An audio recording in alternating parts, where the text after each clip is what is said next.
Fondation Jean Jaurès. Penser pour agir.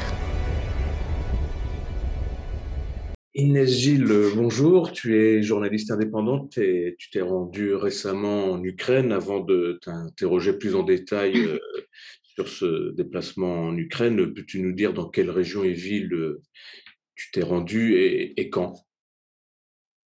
Bonjour. Alors, je me suis rendue en Ukraine à partir de fin février. Donc, je suis arrivée par la Roumanie et je suis restée 2 mois dans le pays. Je suis ressortie par la Moldavie. Donc, je suis rentrée le 1er mars par le sud-ouest de l'Ukraine. C'était intéressant parce qu'il y avait assez peu de journalistes. La plupart des journalistes rentraient par la Pologne. Et je suis arrivée dans la ville de Tchermity, qui est une ville moyenne du sud-ouest. Donc là, on avait déjà un premier aperçu. J'étais avec un photographe français qui s'appelle Nicolas Cortès.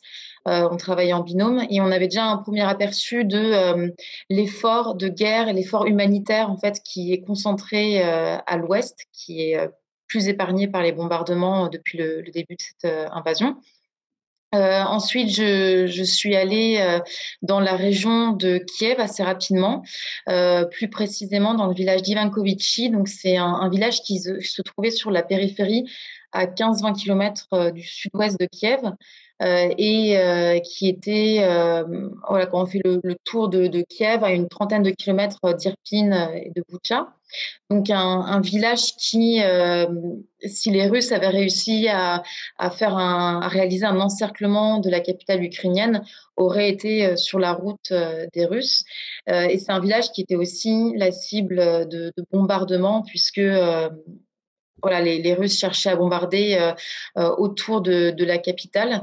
La situation devenant trop dangereuse, on est parti d'Ivankovitchy au bout de 5-6 jours et on s'est rendu à Lviv, donc cette grande ville de l'Ouest dont on a beaucoup entendu parler et qui concentrait, qui était à la fois un transit, une place de transit pour les déplacés de guerre qui voulaient se réfugier ensuite en Pologne ou rester à Lviv pour rester dans le pays et rester en sécurité parce que c'est une ville qui a toujours été relativement épargnée aussi par les bombardements.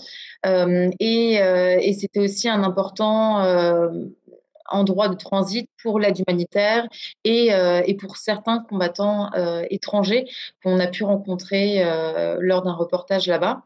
On est ensuite retourné à Kiev et cette fois dans la capitale, alors que les bombardements continuaient plus précisément au nord-ouest de la capitale et en périphérie, avec les combats intenses qu'on a vus à Irpin.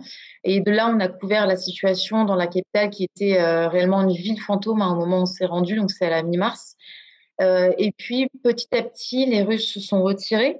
Et puis là, on a commencé à couvrir la situation dans les localités dans la périphérie de Kiev, donc Boutcha, Borodianka, et plus loin au nord à Tchernihiv, après le retrait russe, et évidemment la question des crimes de guerre dans ces localités. Et puis, alors mon photographe est parti et moi j'étais dans un process de départ, mais j'avais très envie de couvrir la situation à Kharkiv avant parce qu'il y a les populations civiles qui étaient sous le feu des bombes russes. Alors Kharkiv, c'est vraiment ce qu'on peut appeler une ville martyre, hein. C'est très proche de la frontière avec la Russie, très proche du Donbass aussi.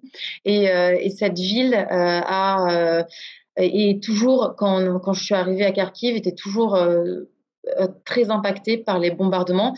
Et ce qui frappait le plus dans cette ville, c'est qu'il n'y avait pas une seule rue qui semblait avoir été épargnée par les bombes de l'armée russe, des fenêtres éclatées, des bâtiments détruits dans toutes les rues de la ville, et la population qui essayait de survivre en se réfugiant dans les métros de la ville depuis le début de l'invasion.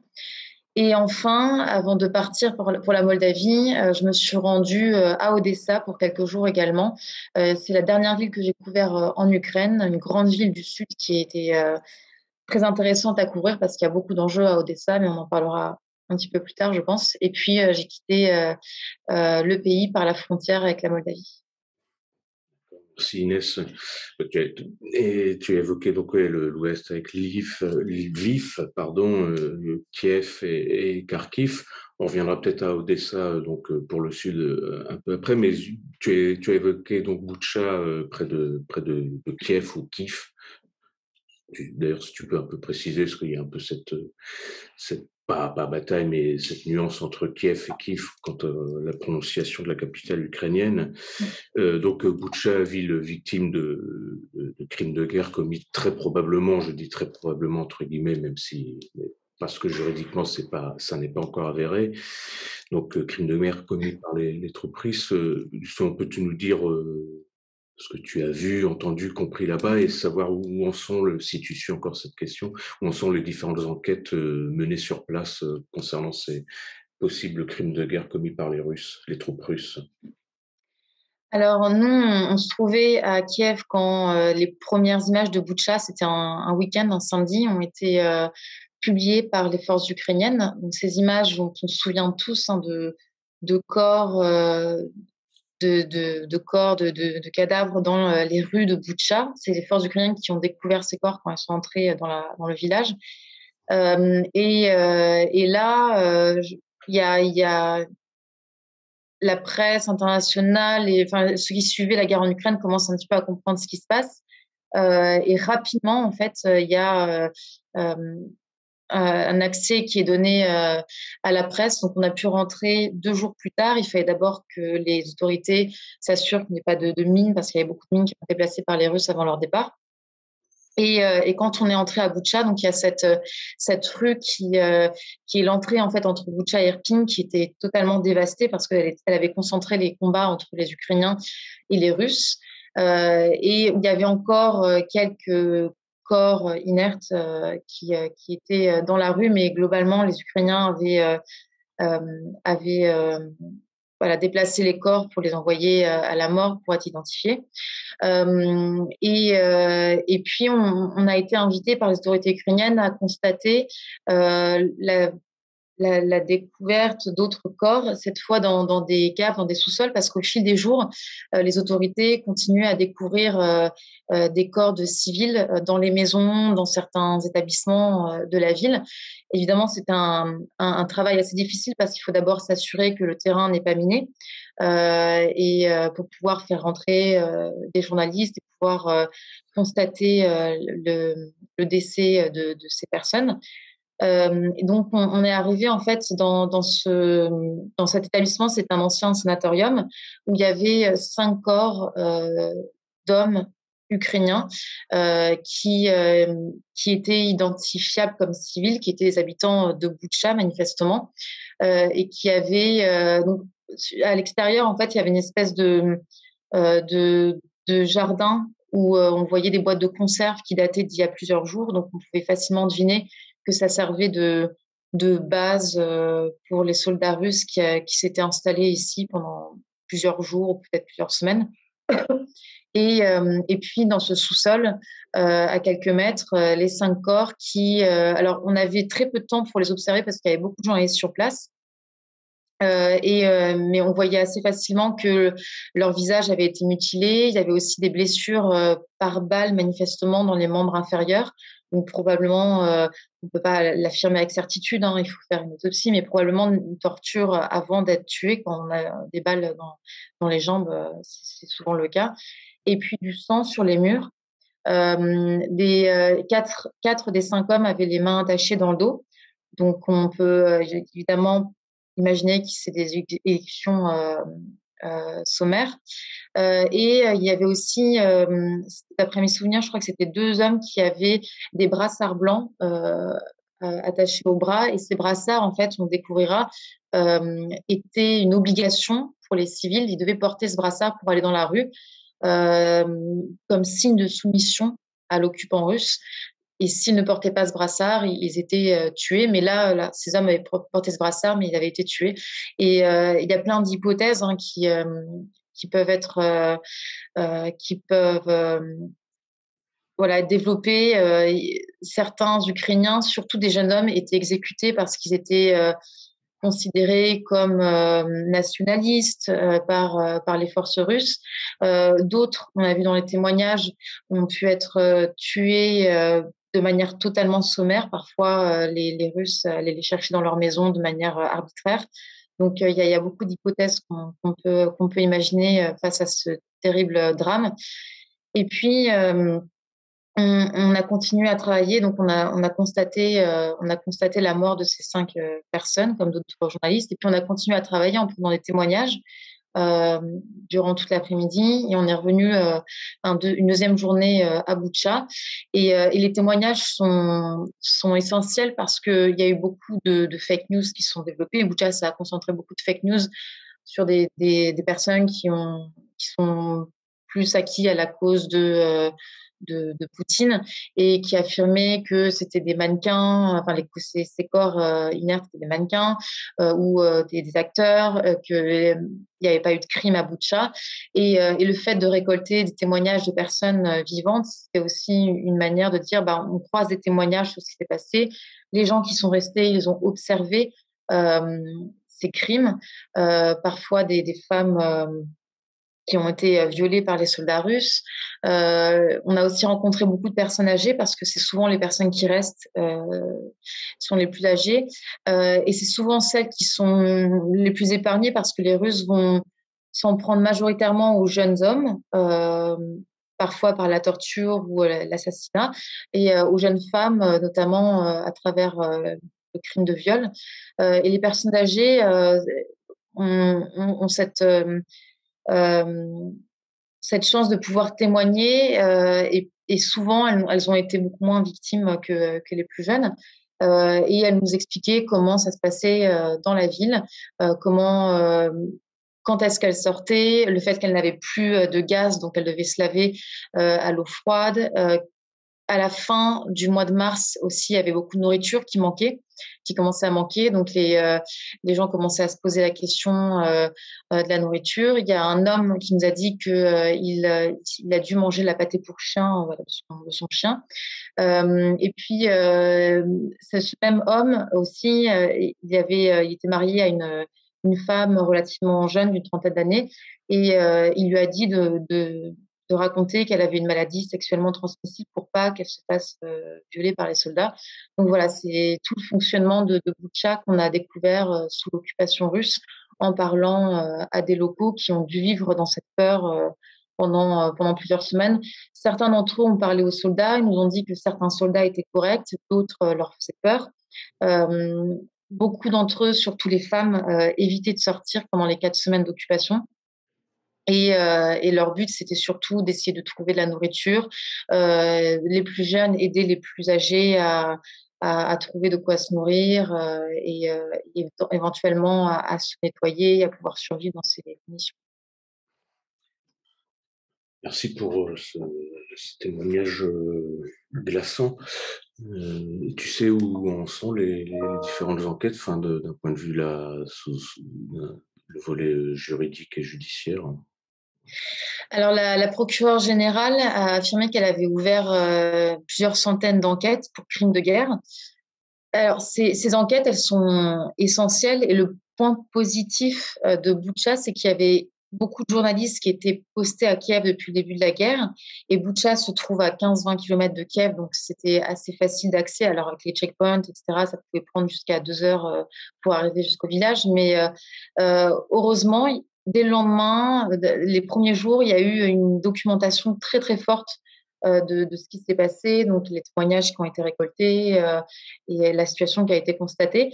Et ça, c'est essentiel pour les enquêtes qui ont été ouvertes très rapidement, puisque c'est la première fois qu'on a une telle documentation de possibles crimes de guerre presque en direct. On voyait sur les réseaux sociaux la publication assez rapide de ce qu'on pourrait qualifier éventuellement de crimes de guerre, en tout cas de meurtre.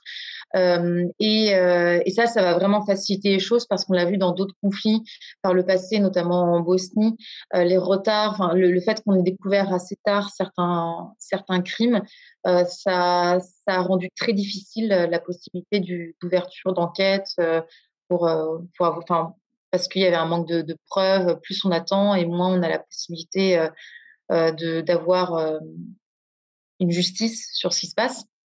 Donc, comme j'ai dit, une centaine d'enquêtes ont été ouvertes.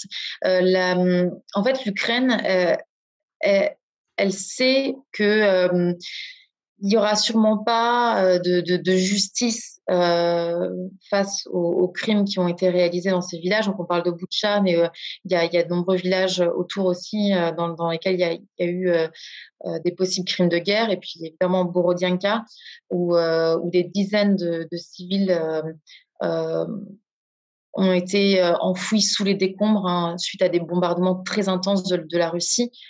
Euh, mais l'Ukraine espère donc compter sur la CPI, et même si ça n'aboutit pas, parce qu'il y a de grandes chances que ça n'aboutisse pas, la Russie n'est pas partie au traité de la CPI. Pour l'Ukraine, c'est un moyen de peser pour isoler Moscou sur la scène internationale et puis éventuellement continuer d'être appuyé par ses alliés occidentaux. Et il y a la possibilité d'un tribunal spécial qui a été mis sur la table, mais pour l'instant, c'est pas encore d'actualité. Donc, il y a plusieurs possibilités pour l'Ukraine. Et pour l'instant, c'est avant tout une manière de défendre la cause ukrainienne, que voilà, de mettre en lumière ces possibles crimes de guerre commis par l'armée russe en Ukraine. C'est Inès. Inès, tu t'es rendu également, donc tu l'évoquais en début de l'entretien, tu t'es rendu également à Odessa, donc au sud de l'Ukraine, ville portuaire stratégique s'il en est. Donc peux-tu nous parler de justement ton déplacement à Odessa et également de la Moldavie, pays par lequel donc tu as quitté l'Ukraine, et parler de la situation en Moldavie, pays concerné évidemment ô combien par la situation. Alors, pardon, je me suis rendue à Odessa fin avril. À ce moment, c'était un tournant pour cette ville du Sud, parce qu'il y a eu la première frappe sur une cible civile. Donc en 2 mois de guerre, la ville n'avait jamais, en tout cas pour les civils, la ville n'avait jamais été touchée de cette manière. Et donc à ce moment, les habitants qui pourtant sont commencé déjà à revivre, parce que à Odessa, contrairement à Kiev et évidemment à Kharkiv, Kharkiv, c'est une ville totalement morte quand j'y étais. Il y avait une vie culturelle, pardon. Il y avait une vie sociale parce que au bout de 3 à 4 semaines, les habitants en avaient marre de rester dans les abris. Donc, il y avait beaucoup de cafés ouverts à ce moment, beaucoup de restaurants. Mais paradoxalement, la menace commençait à se faire de plus en plus sentir. Donc, on avait des gens, la plupart des plages à Odessa étaient minées. Donc, les gens n'allaient plus, en tout cas, ne marchaient plus sur le sable.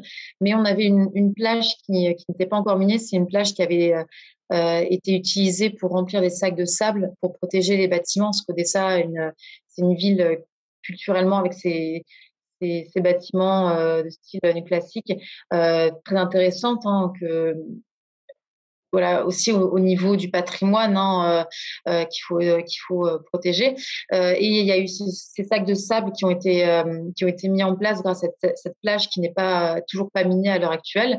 Donc on avait ces familles qui se baladaient sur la plage, qui allaient au café, au restaurant, et cette première frappe qui a eu lieu. Donc on a documenté avec un autre journaliste et les premières victimes civiles d'Odessa.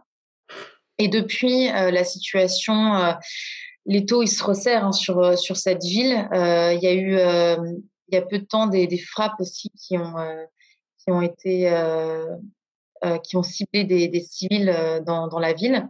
Donc, on voit en fait que la ville d'Odessa est extrêmement préparée à l'éventualité d'une offensive russe, que ce soit une offensive par la mer ou par le ciel, parce que pour l'instant, on n'envisage pas du tout une offensive par la terre.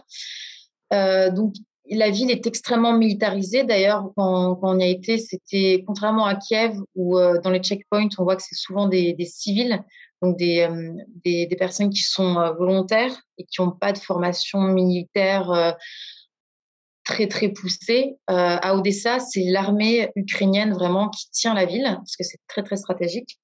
Donc, on a cette préparation militaire qui est très forte. Une partie du centre-ville est bouclée.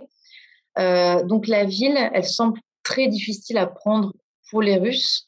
Mais elle est tellement stratégique que les Russes en font un moyen de pression, puisqu'ils avancent dans le Donbass.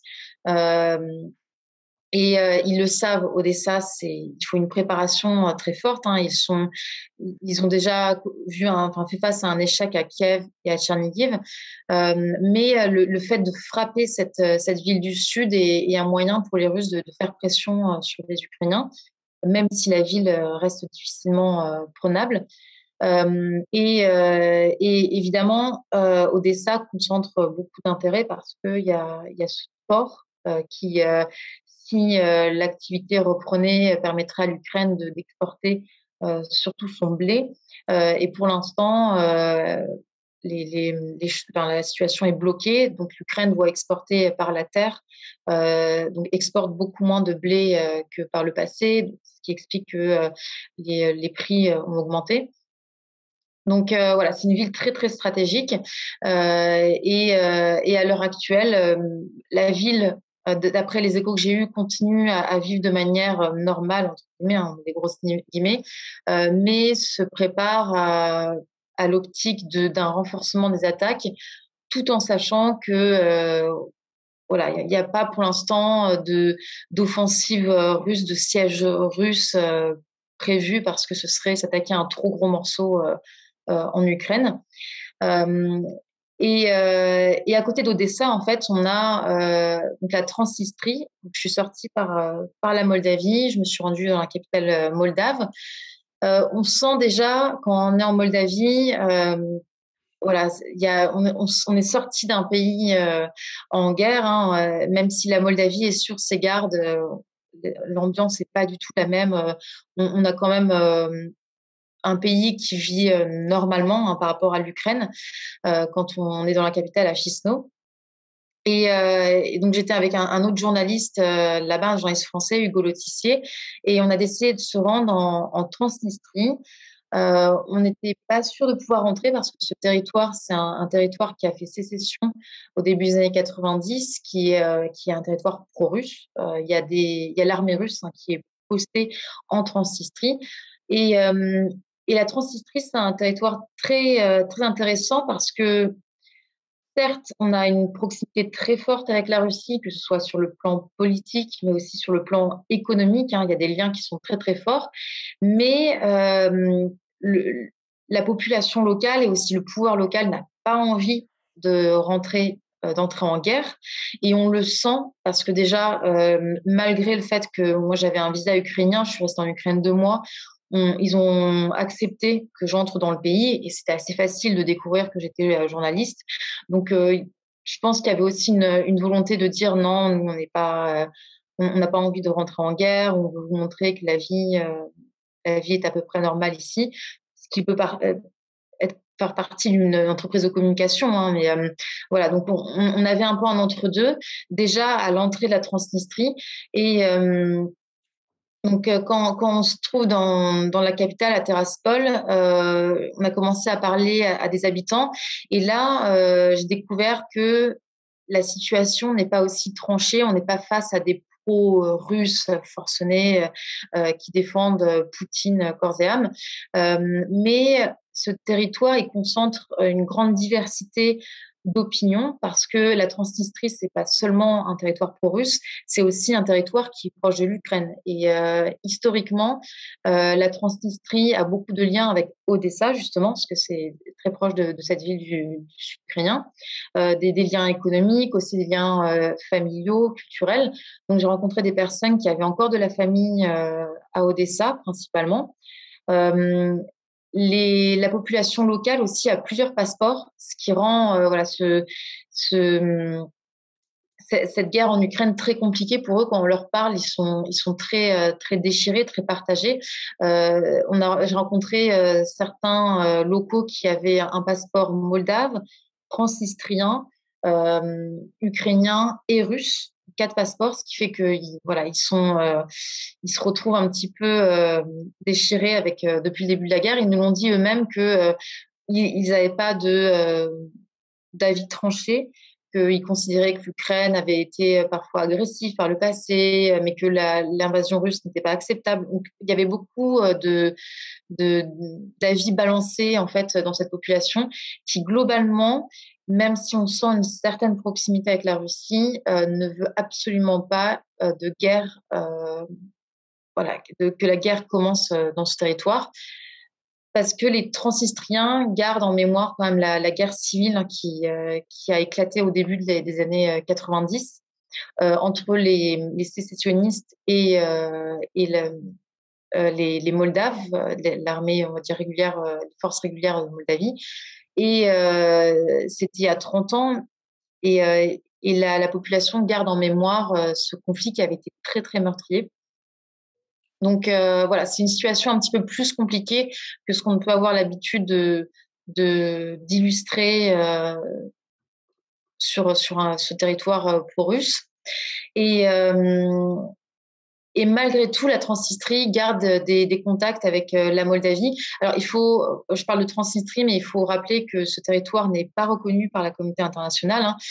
Il est reconnu par certaines régions, le Haut-Karabakh et peut-être 2 autres régions dans le monde, mais la communauté internationale ne reconnaît pas la Transnistrie.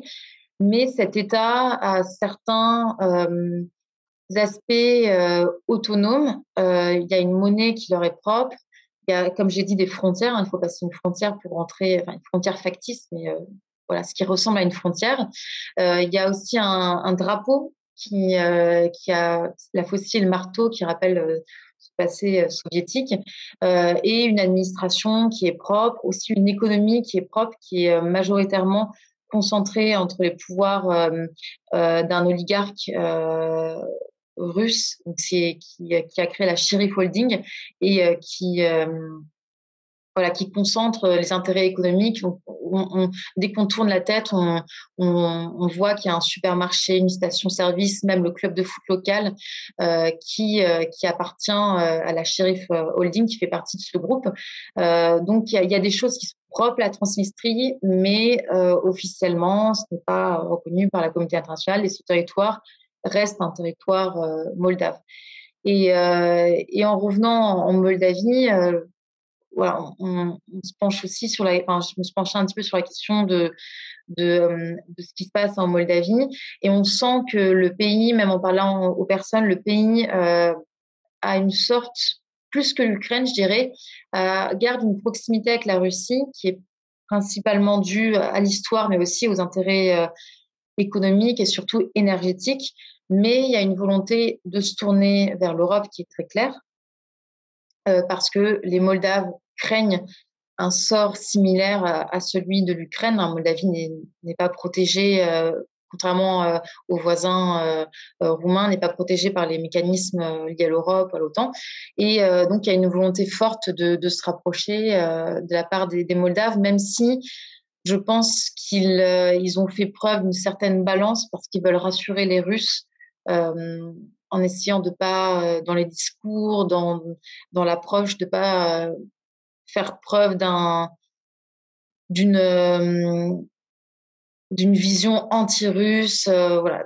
Il y a une certaine balance qui est respectée par la Moldavie, mais qui veut quand même prendre un petit peu ses précautions parce que la menace d'une invasion existe quand même dans le pays.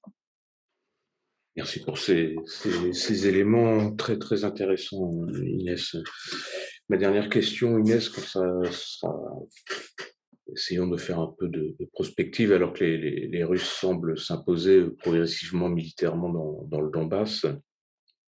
D'après toi, quelle est la stratégie aujourd'hui de Poutine? Où veut-il s'arrêter et comment vois-tu les choses évoluer militairement, mais aussi politiquement?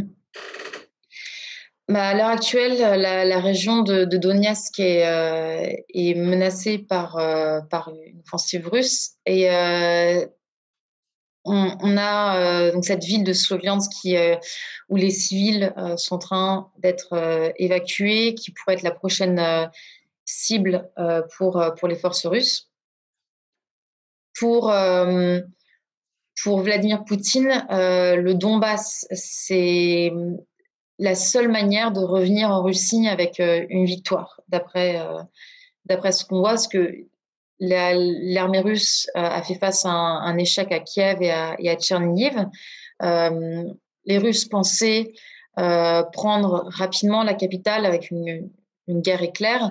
Les premiers objectifs qui étaient finalement de renverser le pouvoir ukrainien et de démanteler l'armée ukrainienne n'ont pas été réalisés par la Russie. Et donc, on l'a vu dès le mois d'avril, hein, la Russie a annoncé qu'elle revoyait ses objectifs et que le but était maintenant de prendre le Donbass. Donc, on voit que la redéfinition de ces objectifs montre qu'il y a un premier aveu d'échec de la part de la Russie. Et il y a un effet un petit peu étrange en Ukraine, c'est que quand les Russes se sont retirés de Kiev et de Tchernihiv, on a eu cette espèce de retour très rapide à la vie normale, normale entre grosses guillemets, hein. Mais on a eu l'impression que la guerre était finie en Ukraine. En tout cas, il y avait cette illusion de victoire. Et en réalité, la guerre est en train de se concentrer à l'Est.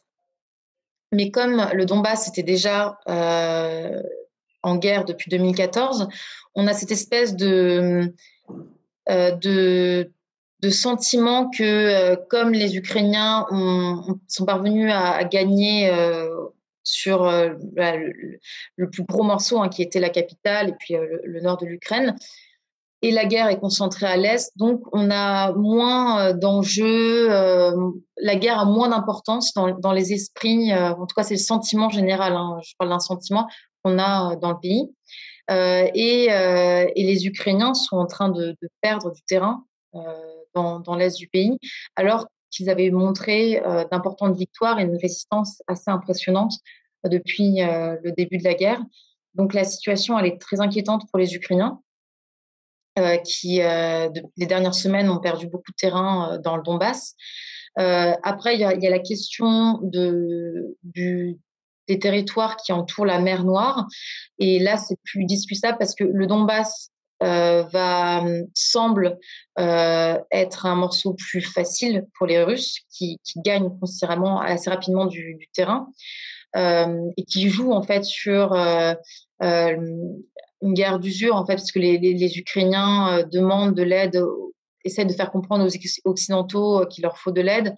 Et au fil des semaines, les Russes jouent sur peut-être l'essoufflement des forces ukrainiennes ou l'essoufflement de la solidarité des alliés européens et surtout américains et britanniques. Et la question est de savoir, est-ce qu'une fois que les Russes auront pris le Donbass, même si pour l'instant il faut faire des grosses hypothèses, hein, mais parce que les Russes semblent partis pour essayer de revenir à la maison, en tout cas avec cette victoire, qu'est-ce qui se passera dans le sud de l'Ukraine? Et les Ukrainiens craignent que les Russes jouent sur cette fatigue au fil des mois et essaye de continuer d'avancer dans le sud avec Mykolaiv et évidemment cet objectif majeur que pourrait être Odessa, mais pour l'instant, ce sont des grosses hypothèses de toute façon, cette guerre, dès le début, a évolué de manière très rapide et était un petit peu difficile parfois en tant que journaliste à suivre parce que ça changeait très rapidement au fil des jours, au fil des semaines. Donc, on peut maintenant imaginer ce qui va se passer. Et en tout cas, le Donbass, c'est l'objectif principal pour les Russes. Et éventuellement d'entourer la mer Noire, parce que sur le plan économique, stratégique, ce serait une victoire énorme pour les Russes, mais pour l'instant, on n'en est qu'à supposer. Et les Russes, s'ils veulent avancer au sud, devront être patients et feront face, je pense, à une résistance assez acharnée des Ukrainiens, notamment pour Odessa, qui est une ville que les Ukrainiens ne laisseront pas aux Russes facilement. Inès, un grand merci pour ton témoignage et tes analyses riches d'enseignements. Et, écoute, je ne sais pas si tu as prévu de retourner en Ukraine. En tout cas, on aura certainement l'occasion d'échanger à nouveau ensemble ou sur l'Ukraine ou sur le Liban. Merci beaucoup.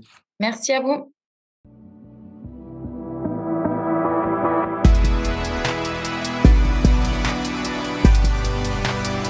Fondation Jean Jaurès. Penser pour agir.